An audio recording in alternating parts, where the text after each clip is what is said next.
Assalamualaikum warahmatullahi wabarakatuh. Berjumpa lagi dengan saya, Fahri Fadilah, di channel Suka Kimia. Nah, hari ini kita akan membahas yang namanya salah satu materi kimia, ya, yang akan menambah wawasan kimia kita mengenai yang namanya suatu materi.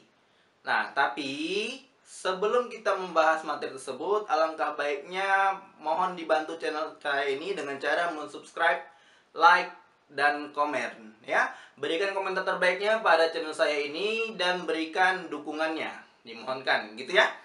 Oke, kira-kira apa sih materinya, gitu ya, supaya menambah wawasan kita mengenai materi kimia, supaya nanti kita bisa menjawab soal-soal kimia yang berkaitan dengan materi tersebut. Nah, langsung saja kita saksikan video berikut ini.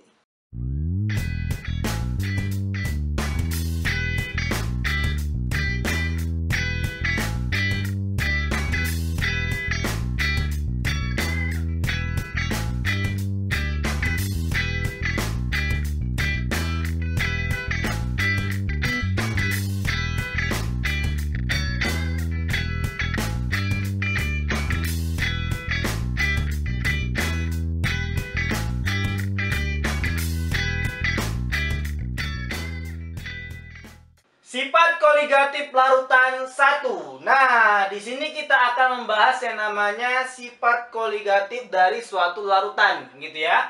Nah, apa sih pengertiannya? Pengertiannya adalah ya, sifat yang bergantung atau yang dipengaruhi, ya.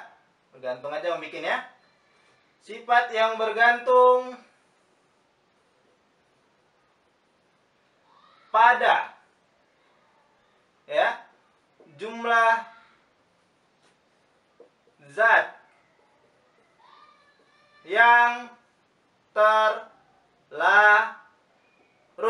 Nah, jadi sifatnya ini tergantung dari jumlah zat yang terlarut, gitu ya. Nah, tapi sebelum kita masuk ke sifat-sifatnya itu apa aja itu, gitu ya, kita pahami dulu kaitannya dengan apa ya. Jadi sifat koligatif larutan ini berkaitan dengan yang namanya ya, yang pertama adalah ya fraksi mol ya. Yang pertama adalah fraksi mol ya adik-adik ya. Fraksi mol. Oke? Nah, fraksi mol ini apa sih, Bang? Fraksi itu kan bagian ya. Oke ya, bagian. Oke. Nah, fraksi mol ini adik-adik dibedakan menjadi dua. Ada yang namanya fraksi mol zat terlarut, simbolkan dengan XT. Rumus mencarinya adalah mol zat yang terlarut ya. Ya, kemudian per mol zat yang terlarut ditambah mol zat pelarut.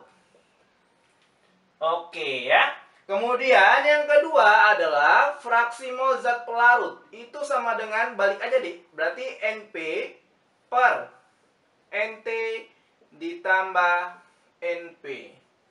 Bang, apa itu zat terlarut dan apa itu zat pelarut, gitu ya. Jadi dalam satu larutan itu pasti ada yang terlarut, ada yang pelarut.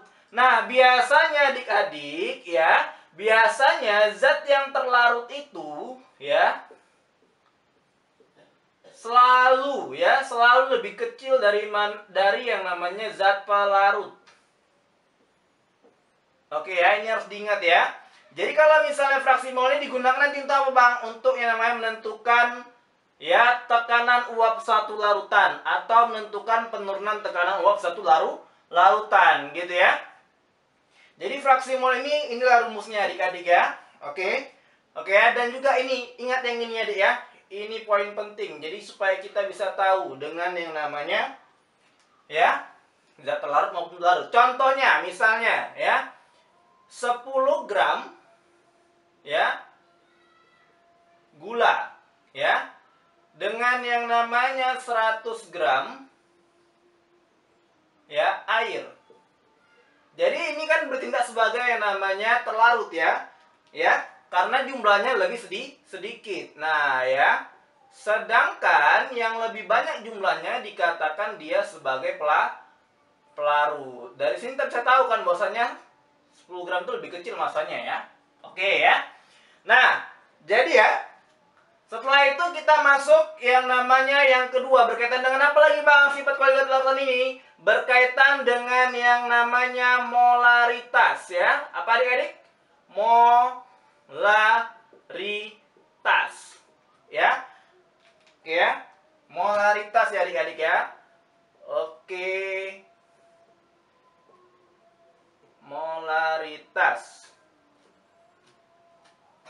Oke ya. Molaritas. Nah, molaritas ini simbolkan dengan M besar ya adik-adik ya. M besar ya.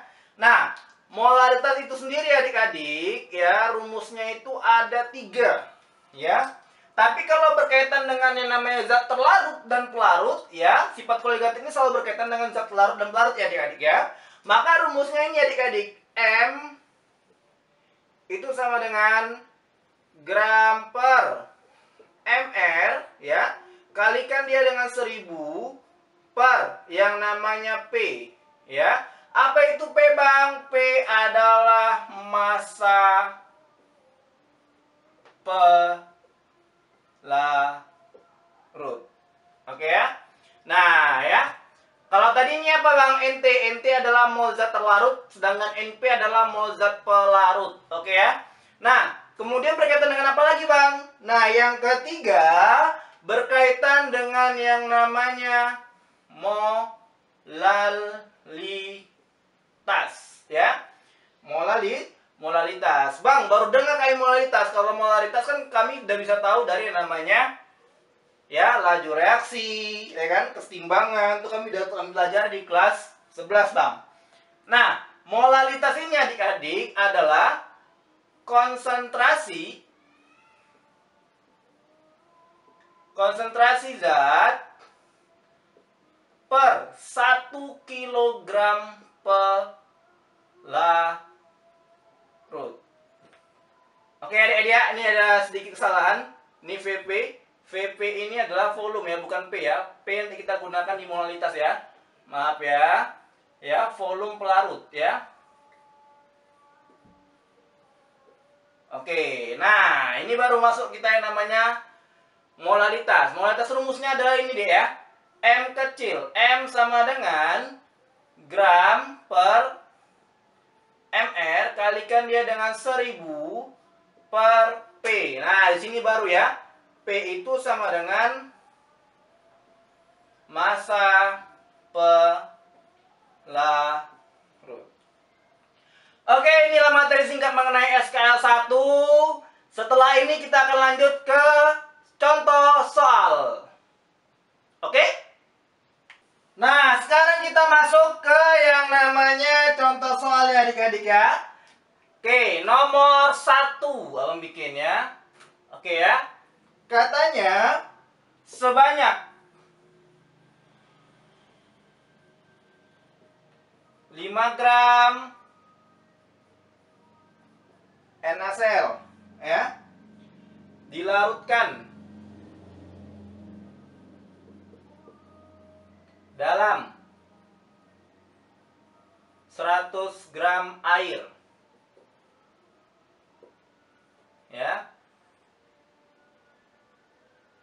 Kemudian dikasih tahu di soal MRC NaCl-nya kita bikin 58,5. Kemudian airnya di situ ya, ml airnya adalah 18 ya. Nah, dari sini adik-adik kita tentukan ya yang namanya, ini tanya apa ya gitu ya, belum lagi yang tanya Bang ya. Tentukan fraksi ya, fraksi mol NaCl. Yang B, tentukan kemolalan si NaCl. Oke ya. Nah, langsung saja kita masuk ke yang A ya adik-adik ya. Oke, yang A. Oke ya. Nah, langsung saja. Jadi fraksi mol itu kan yang terlarut siapa sini? NaCl kan. Kenapa? Massa si NaCl itu lebih kecil daripada si air. Maka jadinya adalah XT itu sama dengan mol zat yang terlarut per mol zat terlarut ditambah mol zat pelarut. Berarti si XT itu sama dengan berapa, Dik? Oke.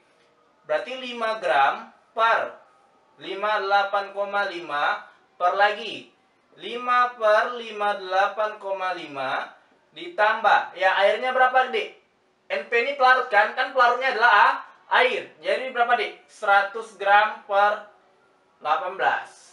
Itu sama dengan 0,085 per, ya, berapa? 0,085 per 0,085 ditambah, ya, ditambah 5,56. Oke ya.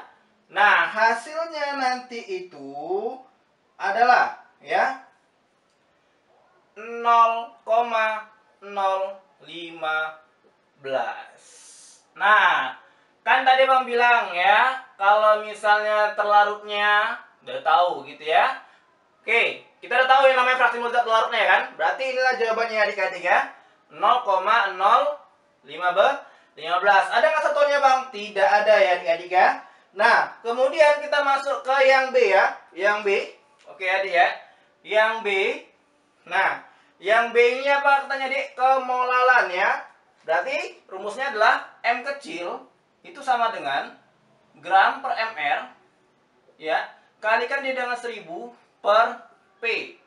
Nah, gramnya yang terlarut siapa, Dik? NaCl kan, berarti 5 per, di sini 58,5. Kalikan dia dengan 1000, ya. Berapa, Dik? Volume pelarutnya. Pelarutnya adalah air, berapa? 100 gitu ya. Oke. Maka jadinya berapa, Dik? Ya. 5 per 58,5 tadi berapa itu? 0,085 ya. Ini habis tinggal 10 berarti 10 ya. Nah, jadinya berapa, Dik? Ya. 0,085 ya. Dikalikan dia dengan yang namanya 10. Ya, jadinya berapa, Dik? Ya, 0,85 molel. Oke, adik-adik ya. Oke, sekian contoh soal dan materi dari SKL 1.